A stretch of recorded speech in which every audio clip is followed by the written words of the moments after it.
en que nos congregas y dispones nuestro corazón.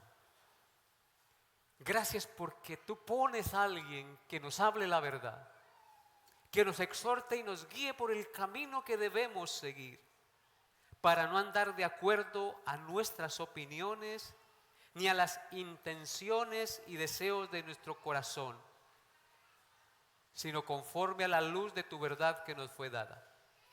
Te pido que abras los ojos de todos mis hermanos en este día y que me des tus palabras para comunicarlas fielmente a tus hijos. Ayúdame, Señor, y dispón el corazón de todos los presentes para que tu nombre sea reverenciado y nuestro corazón transformado para tu gloria. En el nombre de Jesús. Amén. En nuestro estudio expositivo del Evangelio de Juan, después de haber estudiado el largo pero significativo capítulo 8, hoy iniciamos el estudio del capítulo 9 de este glorioso Evangelio. Y vamos a considerar los primeros 12 versículos de este capítulo 9 del Evangelio. Así que les invito a abrir su Biblia en Juan 9 y a leer los primeros 12 versículos donde encontramos la narración de la curación de un hombre ciego de nacimiento realizada por nuestro Señor Jesucristo. Todos con su Biblia abierta en Juan 9, versículos 1 al 12. ¿Ya están ubicados, hermanos? Muy bien, eso está perfecto. 9 del 1 al 12. Dice así la palabra de Dios. Al pasar Jesús vio a un hombre ciego de nacimiento y le preguntaron sus discípulos diciendo: Rabí, ¿quién pecó, este o sus padres, para que haya nacido ciego? Respondió Jesús: no es que pecó este ni sus padres, sino para que las obras de Dios se manifiesten en él. Me es necesario hacer las obras del que me envió, entre tanto que el día dura. La noche viene cuando nadie puede trabajar. Entre tanto que estoy en el mundo, luz soy del mundo. Dicho esto, escupió en tierra e hizo lodo con la saliva y untó con el lodo los ojos del ciego. Y le dijo: ve a lavarte en el estanque de Siloé, que traducido es enviado. Fue entonces y se lavó y regresó viendo. Entonces los vecinos y los que antes le habían visto que era ciego decían: ¿no es este el que se sentaba y mendigaba? Unos decían: él es, y otros: a él se parece. Él decía: yo soy. Y le dijeron: ¿cómo te fueron abiertos los ojos? Respondió él y dijo: aquel hombre que se llama Jesús hizo lodo, me untó los ojos y me dijo: ve a Siloé y lávate. Y fui y me lavé y recibí la vista. Entonces le dijeron: ¿dónde está él? Él dijo: no sé. Este pues será el pasaje en el cual vamos a meditar esta mañana por la gracia de Dios. La enseñanza para hoy lleva por título: la luz que abre los ojos del alma. La luz que abre los ojos del alma. Jesús no hace milagros al azar, queridos hermanos. Cada obra suya tiene un propósito eterno. Él no hace obras por hacer. En el pasaje que nos corresponde meditar el día de hoy, encontramos no solo la historia de un milagro, sino la ilustración del nuevo nacimiento, la ilustración espiritual de una persona que es transformada de sus tinieblas a la luz de la vida eterna, el paso de la oscuridad a la luz de Jesucristo. Las Sagradas Escrituras nos enseñan que todos nacemos espiritualmente ciegos. ¿Recuerdan lo que el Señor le dijo a Nicodemo en Juan 3? El que no naciere de nuevo no puede ver el reino de Dios. Así que todos nacemos espiritualmente ciegos. Pero Cristo vino del cielo a la tierra a abrir los ojos del pecador que están en tinieblas. Fanny Crosby, la gran compositora de himnos cristianos, quedó ciega a los 6 meses de nacida debido a una infección en sus ojos y a un tratamiento médico incorrecto. Esta mujer escribió más de 5,000 himnos, dicen que unos 8,000 himnos al Señor. Hoy cantamos uno de ellos, el himno 339, comprado con sangre por Cristo, lo escribió Fanny Crosby.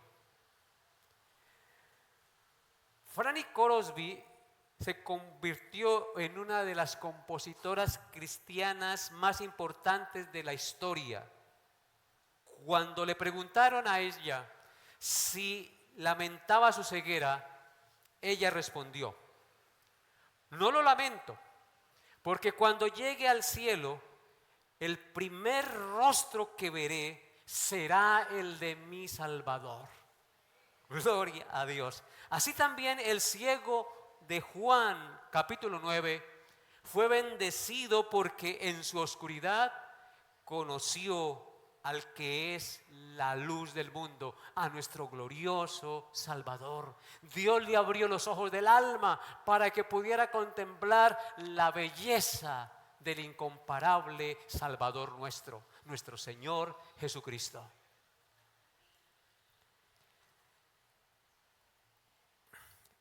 En este milagro mencionado en el capítulo 9 que nos ocupa el día de hoy, encontramos verdades que revelan el poder transformador de Cristo sobre los que viven en tinieblas.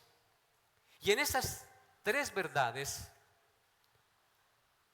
que nos revela el pasaje, vamos a meditar el día de hoy, esta mañana del día del Señor. 3 verdades que revelan el poder transformador de Cristo sobre los que viven en tinieblas. La primera de ellas es que Jesús ve con compasión lo que otros ignoran. Jesús ve con compasión lo que otros ignoran. Versículos 1 al 3. En segundo lugar, Jesús es la luz de los que están en tinieblas. Versículos 4 al 7, perdón. Jesús es la luz de los que están en tinieblas. Versículos 4 al 7. Y en tercer lugar, la tercera verdad es que Jesús testifica a través de los que Él transforma. Jesús testifica a través de los que Él transforma, versículos 8 al 12. En ese orden de ideas, veamos nuestro primer encabezado. Jesús ve con compasión lo que otros ignoran, versículos 1 al 3. Dice así la palabra de Dios. Al pasar Jesús vio a un hombre ciego de nacimiento y le preguntaron sus discípulos diciendo: Rabí, ¿quién pecó, este o sus padres, para que haya nacido ciego? Respondió Jesús: no es que pecó este ni sus padres, sino para que las obras de Dios se manifiesten en él. Hermanos, el pasaje nos muestra en el versículo 1, después de salir el Señor del templo y de escabullirse de los que le querían apedrear. ¿Recuerdan lo que vimos en el último versículo del capítulo 8? Que él se escabulló del templo porque tomaron piedras para apedrearle. Entonces él se escabulla y sale, y al pasar por cierto lugar, Jesús vio a un hombre ciego de nacimiento, nos dice el versículo 1. Queridos hermanos, aquí en estas palabras del versículo 1 hay algo digno de meditar, hay algo digno de reflexionar. Y es que Jesús ve con compasión lo que otros ignoran o pasan por alto. Mientras otros veían en este ciego algo rutinario, porque a veces uno ve las cosas ya como algo rutinario, veían a este ciego como algo rutinario, es decir, como un ciego más del pueblo que mendigaba y que se paraba en una esquina a pedir limosna, o que de pronto ese está así es por su pecado. Así pensaban la mayoría. Por el contrario, Jesús vio con ojos de misericordia a este hombre y como una magnífica oportunidad para mostrar las obras de Dios. Recordemos que Jesús no hacía nada que no fuera para buscar la gloria de su Padre. Por eso él había dicho anteriormente: yo no busco mi gloria, sino la del Padre. Si yo me glorifico a mí mismo, mi gloria nada es. Jesús vivió no para buscar su propia gloria, sino la gloria de su Padre, y buscando la gloria de su Padre, Él fue glorificado. Pensemos por un momento, hermanos, en este ciego, en la oscuridad que tenía este ciego. Era un ciego de nacimiento, recuerden eso. ¿Cómo era? Ciego de nacimiento. En consecuencia, él nunca había visto la luz del sol, ni las estrellas del firmamento, ni el rostro de su padre, ni el rostro de su madre. Nunca había visto un hermoso amanecer, ni el colorido bello de un atardecer. Nunca había visto las bellas flores del campo, ni las aves del cielo, ni el verde follaje de los árboles. Toda su vida había sido en total oscuridad. Piensen en eso. Yo quiero que se metan en los zapatos de ese hombre que nació ciego. Amados hermanos, esto es digno de reflexionar. Cuán agradecidos debemos estar con nuestro Dios por el don de la vista, por el maravilloso hecho de poder ver y apreciar la bella y colorida creación. Poder ver a nuestros hijos, poder ver a nuestros padres y a nuestros seres queridos, poder ver a nuestros nietos correr, poder ver para leer la palabra de Dios y entender sus principios. ¿No les parece que es digno de agradecimiento con nuestro Dios? Muchas veces no agradecemos de corazón ni somos conscientes de la bendición de este maravilloso don. Es algo rutinario para nosotros. Vemos porque vemos, pero nos ponemos a pensar: ¿quién nos dio el don de la vista? ¿Y qué pasaría si no lo tuviéramos? Nuestros ojos son dos cámaras de video constantes que van mirando y filmando todo lo que ven y van guardando en nuestro cerebro todas las imágenes que percibimos. Es algo glorioso y no tiene pilas y no hay que recargarla. Es glorioso lo que nosotros vemos y es en Full HD. Es algo glorioso, hermanos, reconocer la grandeza de nuestro Dios y agradecer por ese don inefable de poder ver. Podemos observar que, por el contrario a nuestro Señor Jesucristo, los discípulos, al ver al ciego, en el cual el Señor se interesó y puso sus ojos, no agradecieron por el don de su propia vista, sino que juzgaron injustamente la condición de la ceguera de este hombre, dando por hecho que su ceguera se debía al pecado y le preguntaron al Señor en el verso 2, ¿quién pecó? ¿Este o sus padres para que haya nacido ciego? Uno como es de chismoso. Y cómo quiere siempre juzgar las cosas de manera precipitada. Cristo ya nos había enseñado anteriormente que no debemos juzgar de manera injusta, sino debemos juzgar con justo juicio. La mentalidad común de la época, y a menudo la nuestra también, era que la enfermedad o aflicción era un castigo directo por un pecado específico, bien sea del hombre mismo o de sus padres. A ese está así porque hizo esto y por eso le vino esa desgracia. Amados hermanos, este juicio que hicieron los discípulos es un pecado que muy a menudo cometemos nosotros. Hacer juicios precipitados, dando por sentado que la enfermedad o la limitación física en una persona o las aflicciones siempre se deben a un juicio o castigo por algún pecado que el hombre ha cometido, o sus padres, sus progenitores. Pero Jesús nos revela algo muy importante que debemos tener en cuenta antes de lanzar cualquier juicio precipitado. ¿Qué le contesta él a sus discípulos? En el versículo 3 les dice, no es que pecó este ni sus padres, sino para que las obras de Dios se manifiesten en él. Tremenda cachetada, tremendo bacatazo, como algunos dirían. Querida iglesia,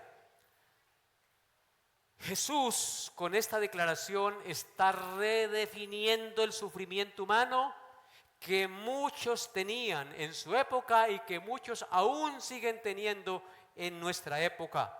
Si bien es cierto, escúchenlo bien, si bien es cierto que por el pecado de Adán vino la enfermedad, el dolor, el sufrimiento y la muerte a todos los hombres por cuanto todos pecaron y están destituidos de la gloria de Dios, no toda aflicción, hermanos, si bien es cierto que vino el pecado, la aflicción y el dolor y la muerte, también es cierto que no toda aflicción o enfermedad y dolor es castigo por algún pecado directo.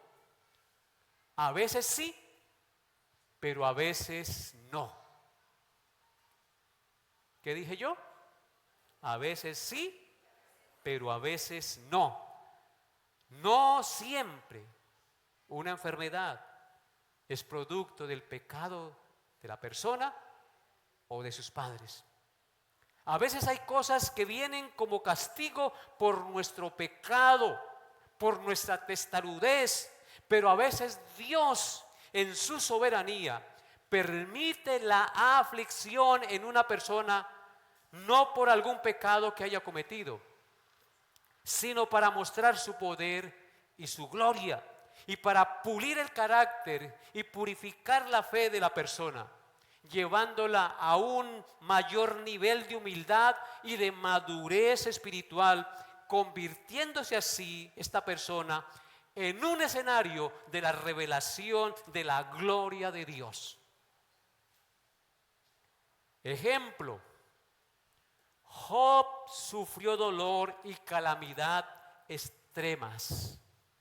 Perdió todos sus bienes, perdió sus hijos, perdió su salud, pero no como castigo y maldición por algún pecado que hubiese cometido contra Dios, que hubiese cometido contra Dios. Ya que la Escritura dice que no había otro en el libro de Job como él en la tierra, varón perfecto, recto, temeroso de Dios y apartado del mal. Aún así, le vinieron todas esas tremendas pruebas a su vida, todas esas tremendas calamidades y dolores a su vida. Y recuerden que los amigos de Job tenían la misma teología y la misma visión que los apóstoles. Tenían el mismo pensamiento que los apóstoles del Señor Jesús.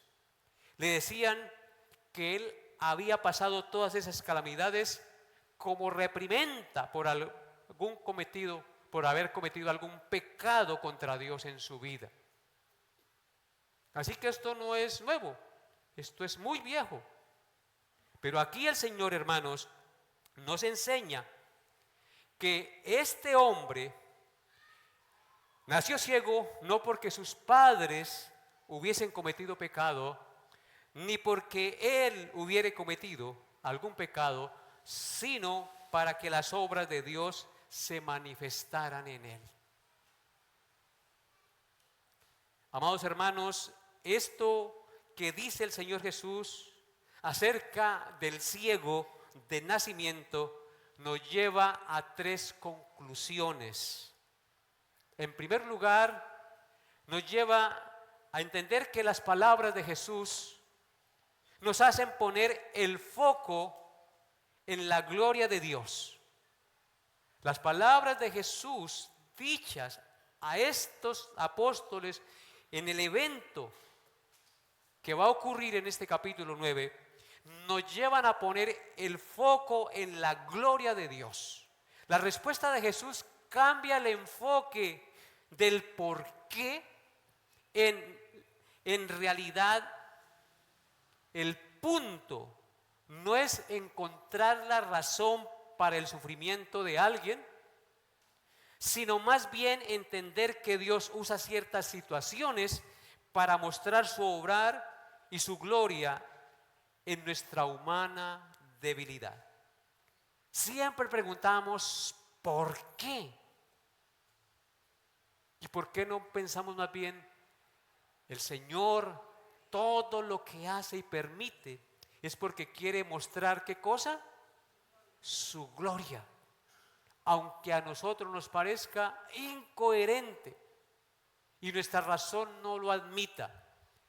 Todo dolor, todo sufrimiento, toda adversidad tiene un propósito en el plan soberano de Dios. Recuerden la vida de José. Fue vendido por sus hermanos como esclavo.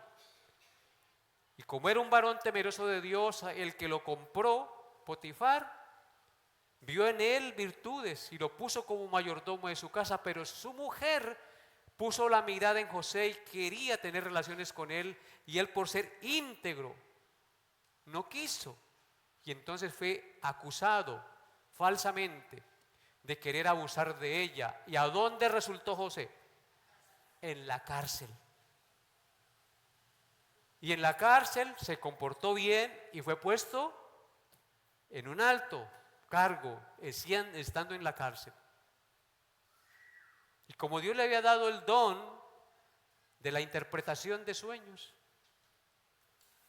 cuando el panadero y el copero tuvieron un sueño, él les interpretó el sueño y efectivamente se cumplió tal como José lo había dicho.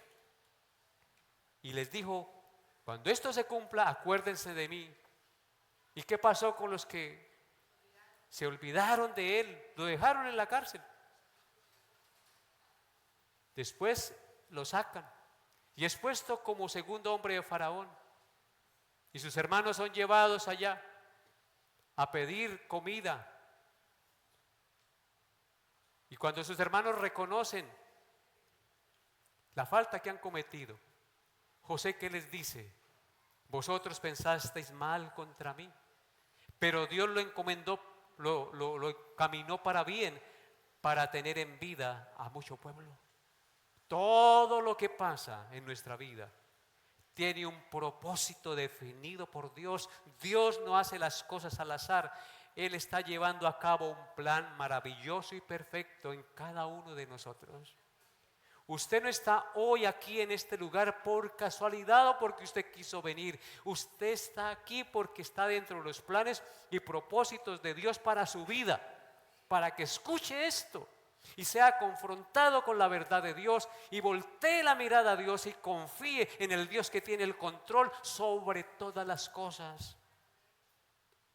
No puede haber mayor paz y consuelo para nuestra alma que confiar en un Dios que tiene todo bajo su control y que sus designios son santos y poderosos y justos, y que no obra injusticia en nada de lo que pase, aunque a mí me parezca que así sea.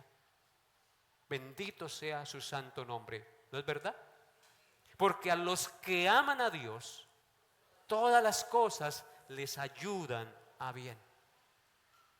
Así que las palabras de Jesús a los apóstoles, al decirles que no pecó este ni sus padres, sino para que la gloria de Dios se manifestara en él, es para cambiarles el foco del por qué pasan las cosas, más bien a entender que Dios tiene, ¿qué cosa? Un plan y un propósito para su gloria y para nuestro bien.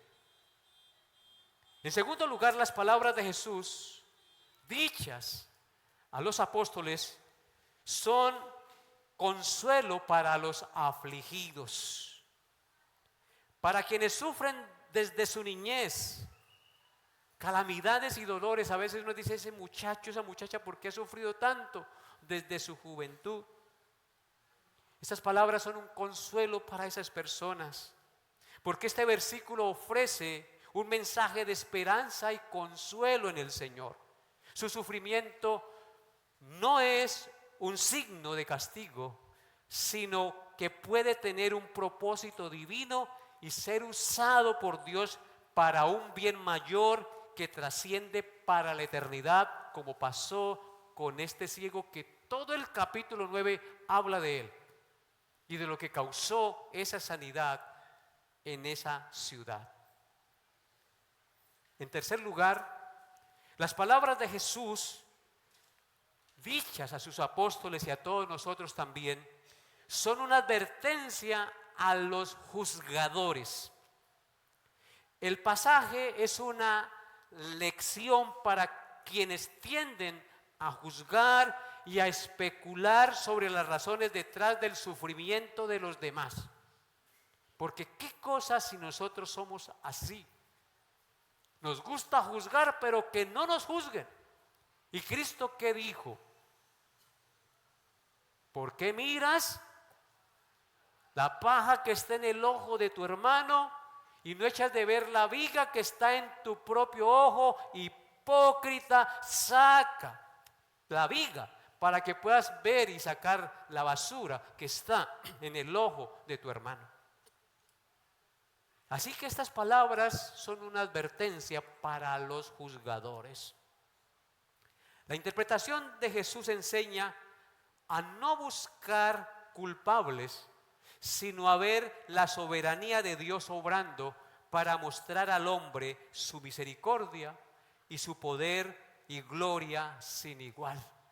Es en eso que nos debemos centrar. ¿Qué va a hacer Dios con esta situación?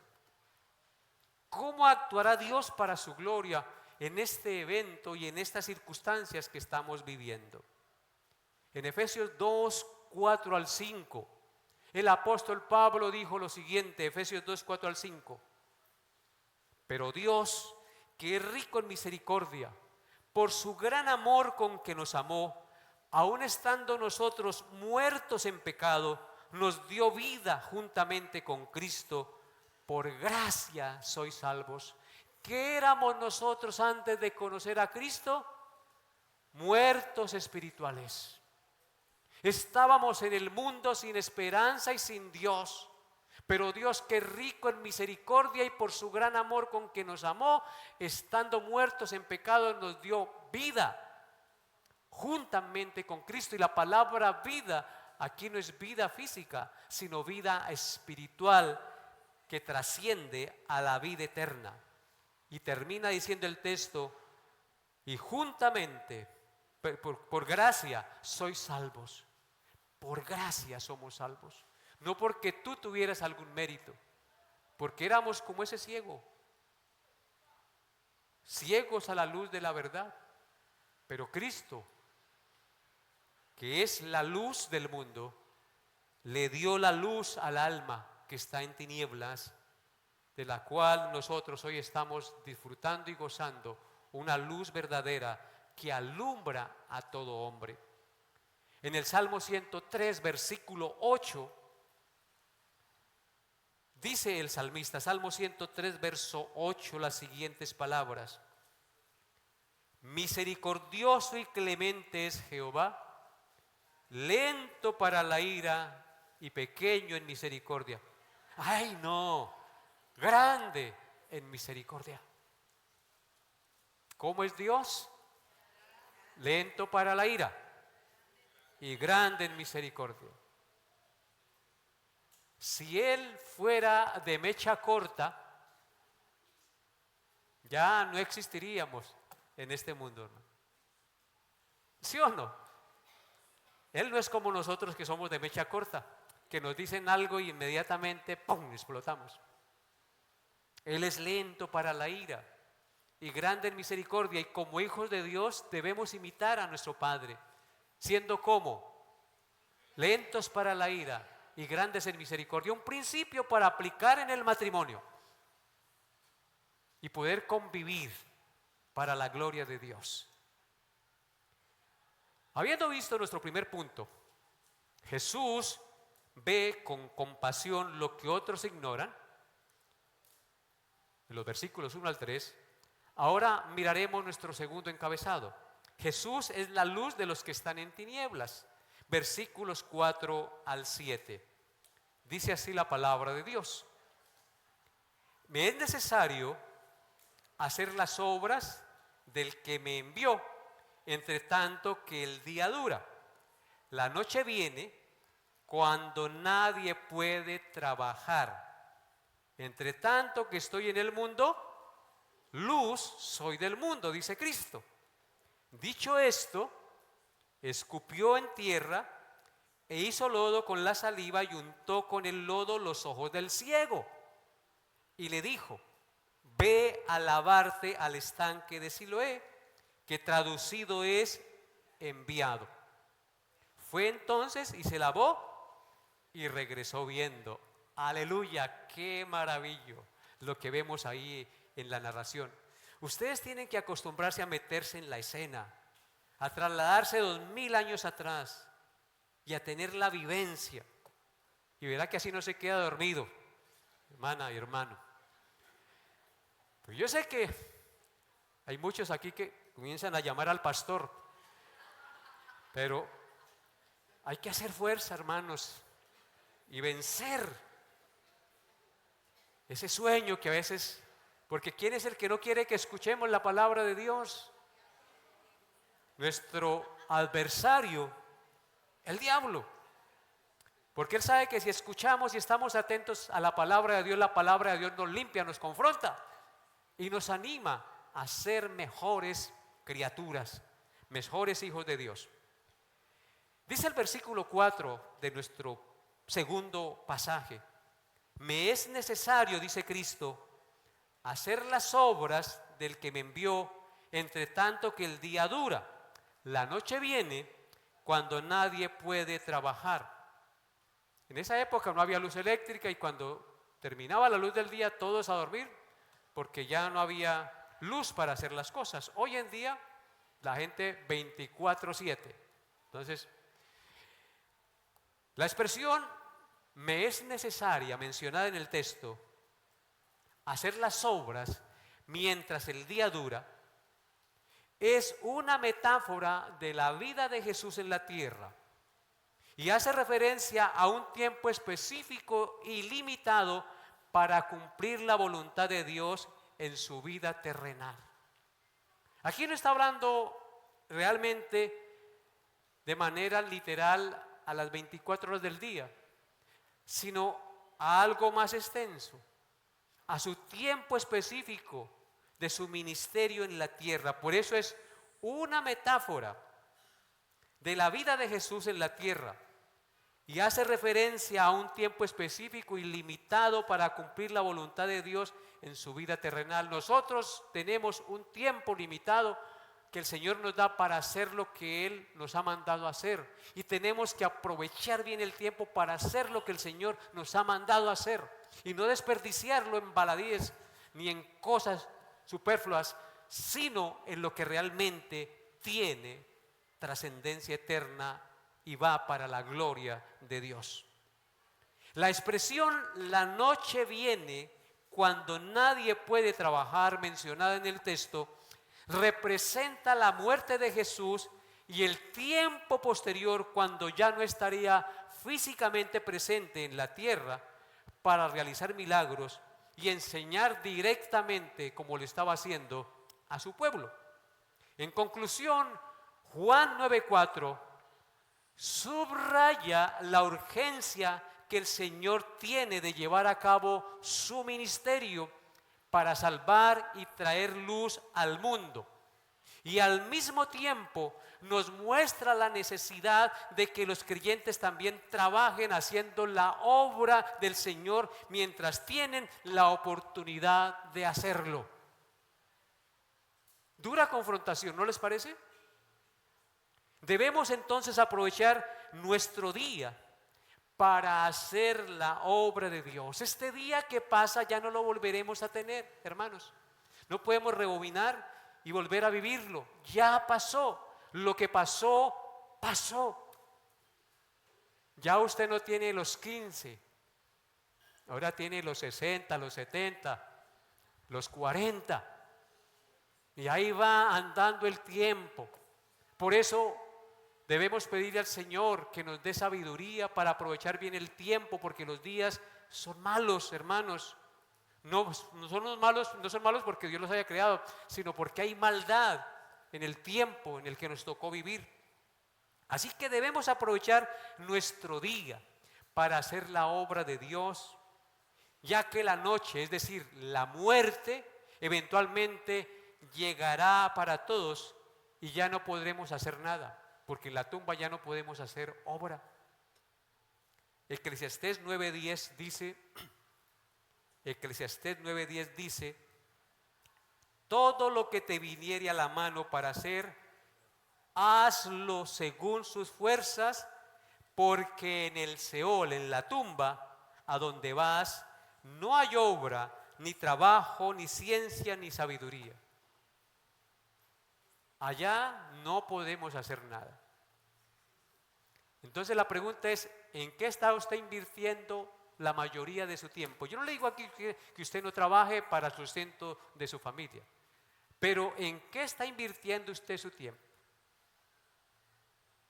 Hermanos, hay personas que desperdician su vida mirando Netflix, videos de TikTok, de Instagram por montón, mirando fútbol. Y esa es mi pasión, dicen, mi pasión es el fútbol. Yo creí que era Jesucristo su pasión, o la palabra de Dios. Mi pasión es la política. ¿Cuál es su pasión? ¿A qué dedica usted más tiempo en su vida? ¿A dónde tiene redirigida su mirada y su corazón? ¿A dónde? ¿Realmente a las cosas de Dios o a las cosas terrenales y temporales? Aprovechemos nuestro día, porque en la tumba no podemos hacer nada. Se acabó el tiempo y se acabó, y lo que hicimos, ya. Y solo nos llevaremos lo que hayamos sembrado en el reino de Dios. Por eso el Señor nos dice: haced tesoros para el cielo y no para la tierra, donde la polilla y el orín corrompen y ladrones minan y hurtan. Haceos tesoros para el cielo, donde no hurtan los ladrones, ni la polilla ni el orín corrompen, hermanos. Es allí donde debemos estar realmente enfocados.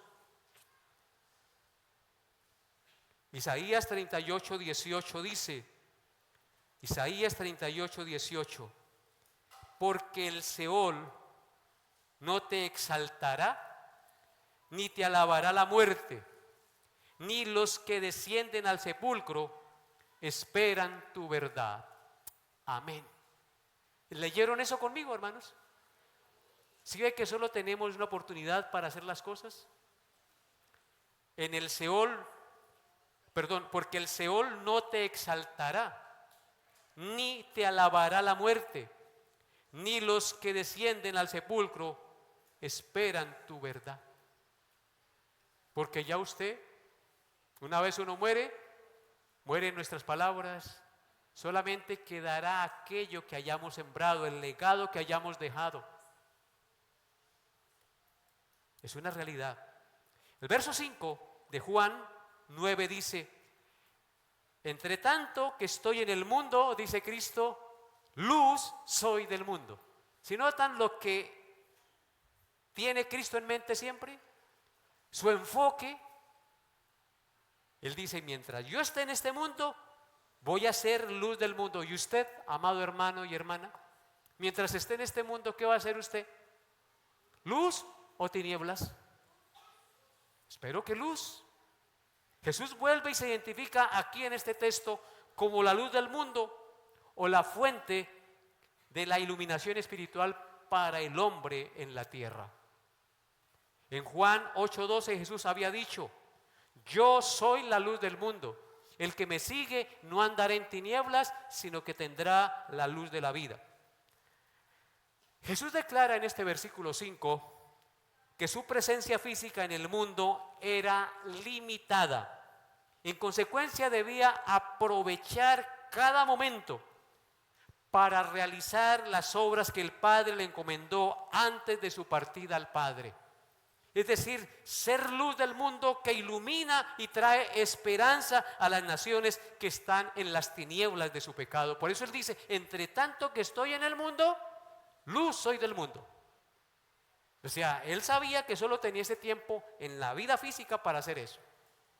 Pero por supuesto que él nos dejó un legado, ¿no? Y está aquí. Y es lo que enseñamos y predicamos. Esta luz del Señor no solo guía a las personas a través de las dificultades, sino que también les da entendimiento espiritual y sabiduría divina, sacándolos de la oscuridad del pecado y la ceguera espiritual en las que se encuentran. En Juan 12, versículos 35 al 36 dice, Juan 12, 35 al 36, vean lo que dice. Entonces Jesús les dijo: aún por un poco está la luz entre vosotros. Andad entre tanto que tenéis luz, para que no os sorprenda las tinieblas. Porque el que anda en tinieblas no sabe a dónde va. Entre tanto que tenéis la luz, creed en la luz para que seáis hijos de luz. ¿A qué nos manda el Señor? A creer en la luz para ser hijos de luz. Si tú y yo no creemos en la luz que es Cristo, no podemos ser hijos de luz. No podemos hablar de una luz que no tenemos. Nosotros no tenemos luz propia, necesitamos la luz de Jesús. Y para que la luz de Jesús esté en nosotros, tenemos que creer en el que es la luz del mundo y aferrarnos a Él con todo nuestro corazón y procurar vivir para su gloria. De esa manera seremos luz en el mundo. Amén.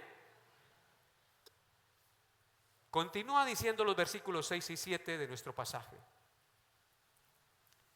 Dicho esto, escupió en tierra e hizo lodo con la saliva y untó con el lodo los ojos del ciego y le dijo: ve a lavarte en el estanque de Siloé, que traducido es enviado. Fue entonces y se lavó y regresó viendo. Amén. El milagro tiene un mensaje espiritual. Este milagro que realizó el Señor Jesús tiene un mensaje espiritual muy importante. Jesús mezcla tierra y hace lodo. Esa tierra y ese lodo son símbolo del material en el que está hecha la humanidad. ¿De qué somos hechos nosotros? ¿De qué hizo Dios al hombre? Del polvo de la tierra. Así que este polvo y este lodo es símbolo de lo que está hecha la humanidad. Y lo que pone sobre sus ojos del ciego es símbolo de nuestra incapacidad y ceguera espiritual desde nuestro nacimiento. O sea que hay dos simbolismos. Por un lado, el lodo simboliza y tipifica el material en el que estamos hechos. Somos polvo. Del polvo venimos y al polvo vamos. Y por otro lado, ese lodo puesto en los ojos de un hombre que nace ciego, ¿qué nos está enseñando? La incapacidad espiritual del hombre desde su nacimiento. El hombre nace ciego espiritualmente, incapacitado para ver la gloria de Dios y tomar decisiones para Dios. Tremenda lección, ¿no?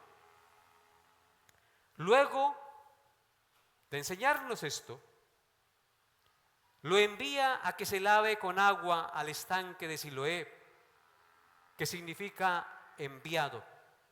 Y el hombre obedece sin ver, y al hacerlo puede ver.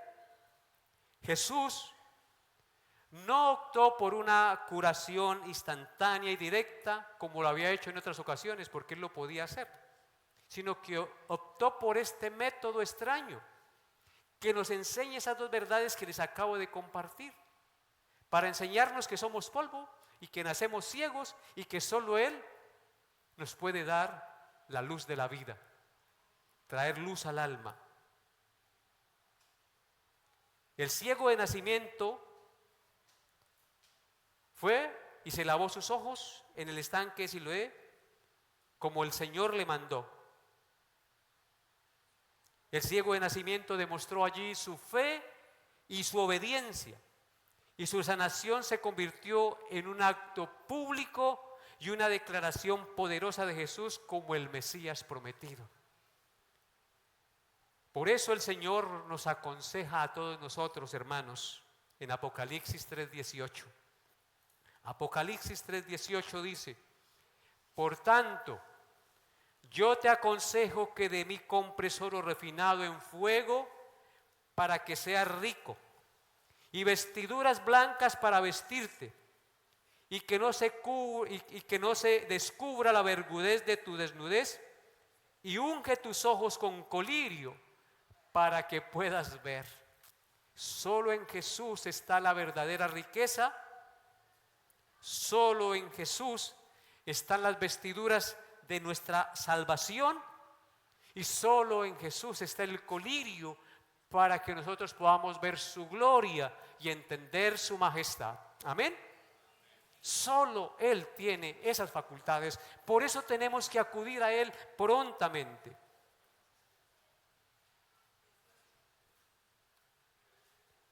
El milagro ocurrió mientras Jesús ponía el lodo y le ordenó que se lavara en el estanque.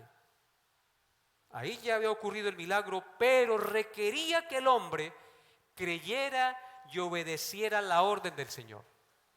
En consecuencia, podemos entender que la fe verdadera no exige ver primero, sino que actúa confiada en la palabra de Cristo para poder ver. Aquí hay un principio espiritual que debemos aprender nosotros, amados hermanos. La fe que obedece a Jesús es la fe que ve la gloria de Dios. Vuelvo y repito. La fe que obedece a Jesús es la fe que ve la gloria de Dios. Este hombre obedeció en fe y vio la gloria de Dios, porque sus ojos fueron abiertos no solamente a la luz de este mundo, sino a la luz de la eternidad, confiando en Jesús como su Señor y Salvador. Por eso el Señor dijo en cierta ocasión a Marta: ¿no te he dicho que si creyeres verás la gloria de Dios? O sea que solamente podemos ver la gloria de Dios si creemos, si confiamos en Jesús como nuestro Señor y Salvador. El estanque de Siloé tiene un simbolismo que es clave para el significado del pasaje. Siloé, según el versículo 7, significa ¿qué cosa? Enviado. Jesús es el enviado de Dios, y la sanación en este lugar físico no es una coincidencia, sino que está directamente ligada a su identidad y propósito. La curación llega del enviado al ir al enviado a lavarse. En términos de salvación podemos decir que la salvación llega del enviado del Padre al pecador, cuando Él nos dice en el versículo 7 que fue entonces y se lavó y regresó viendo. Solo si vamos a Jesús podemos ver la gloria de su salvación. La salvación viene del enviado del Padre, que es el Hijo. Pero para poder ver tenemos que ir al enviado para poder ver la gloria de Dios. Por eso yo te invito hoy, pecador, incrédulo, que no ha puesto su confianza en Cristo, a que vaya al enviado para que puedas ver. Hoy Dios te está poniendo lodo con su saliva en sus ojos ciegos para que vayas al enviado y te laves y puedas ver la magnitud de tu pecado y la gloria de Dios y lo que hizo Cristo por ti en la cruz. Amén. Habiendo visto nuestro segundo encabezado, Jesús es la luz de los que están en tinieblas, veamos nuestro tercer encabezado. Jesús testifica a través de los que transforma. Versículos 8 al 12. Dice así: entonces los vecinos, después de que pasa el milagro, que sucede el milagro, entonces los vecinos y los que antes le habían visto que era ciego, decían: ¿no es este el que se sentaba y mendigaba? Unos decían: él es, y otros: a él se parece. Él decía: yo soy. Le dijeron: ¿cómo te fueron abiertos los ojos? Respondió él y dijo: aquel hombre que se llama Jesús hizo lodo, me untó los ojos y me dijo: ve a Siloé y lávate. Y fui y me lavé y recibí la vista. Entonces le dijeron: ¿dónde está él? Y él dijo: no sé. Esa es la narración de la palabra de Dios. Este episodio, hermanos, nos habla en primer lugar sobre la confusión y la incredulidad de las personas ante el milagro evidente de Jesús al sanar un ciego de nacimiento. En el pasaje el hombre recién sanado, recibe la sanación de sus ojos y responde a las preguntas de sus vecinos, quienes se muestran escépticos ante el milagro. El cambio es evidente.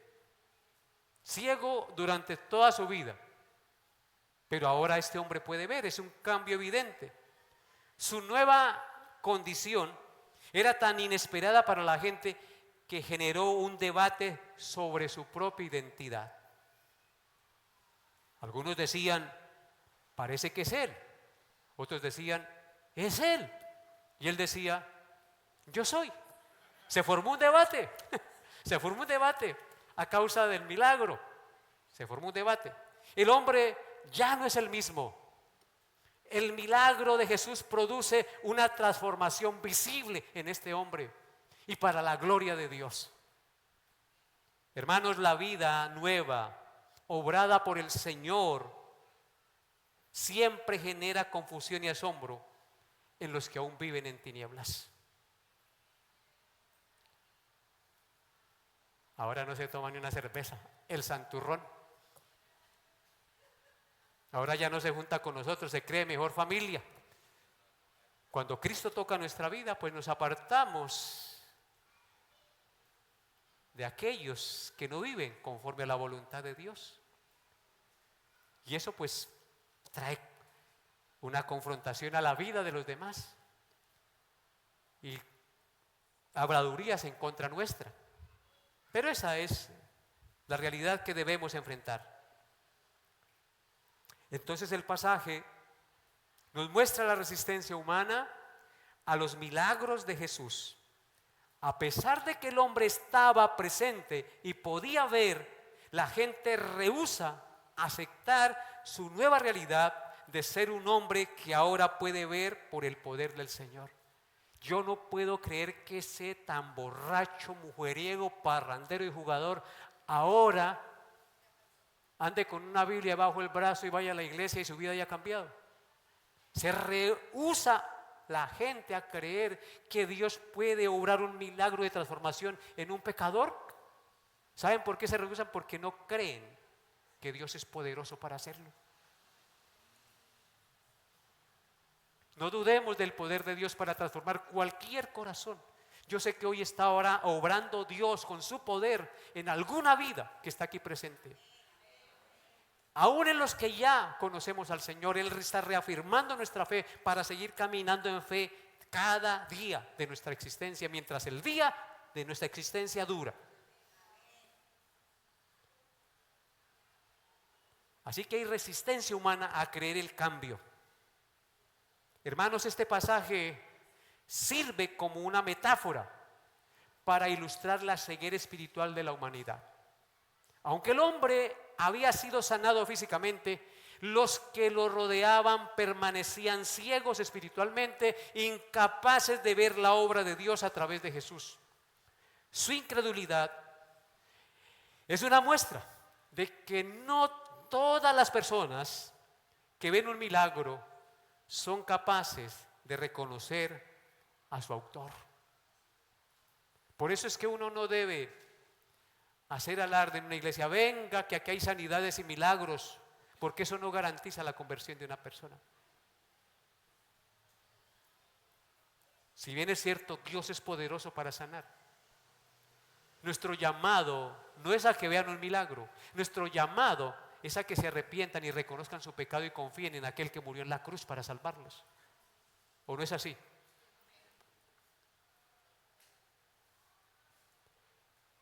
En Mateo 13, 15 al 17 dice: porque el corazón de este pueblo se ha engrosado y con los oídos oyen pesadamente y han cerrado sus ojos para que no vean con los ojos y oigan con los oídos y con el corazón entiendan y se conviertan y yo los sane. Pero bienaventurados vuestros ojos porque ven y vuestros oídos porque oyen. Porque de cierto os digo que muchos profetas y justos desearon ver lo que veis y no lo vieron, y oír lo que oís y no lo oyeron. Qué privilegio tenemos nosotros, ¿no? De poder oír lo que otros quisieron oír. Por ejemplo, mi padre murió sin oír estas cosas. Pero ustedes no van a morir sin escuchar las nuevas de salvación en Cristo y el poder de su gloria. Así que si ustedes no se arrepienten y confían en el Señor, la condenación será grande. Porque Dios se ha manifestado en sus vidas, no deben despreciarlo. En conclusión, hermanos, los versículos 8 y 9 en particular ilustran la profunda confusión que un milagro puede causar en la mente de aquellos que están acostumbrados a la ceguera de la rutina y de la incredulidad. Los versículos 10 al 11 vemos que los vecinos, visiblemente asombrados, le preguntan: ¿cómo te fueron abiertos los ojos? El ciego contesta: aquel hombre que se llama Jesús, él sabía el nombre de Jesús. Ustedes deben saber el nombre de Jesús. Pero no Jesús el Señor de la esquina, sino Jesús el Hijo de Dios, el enviado del Padre. Él hizo lodo y me envió a lavarme en el estanque, me lavé y recibí la vista.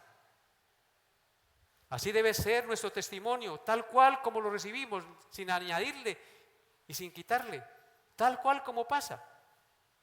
Este hombre no se puso a adornar su testimonio para convencerlo, contó su experiencia tal como le había sucedido. El testimonio del hombre fue narrado tal cual como había ocurrido. Ni le aumentó ni le quitó. Así que cuando Jesús transforma, el testimonio habla más fuerte que los argumentos, porque Jesús habla a través de los que transforma.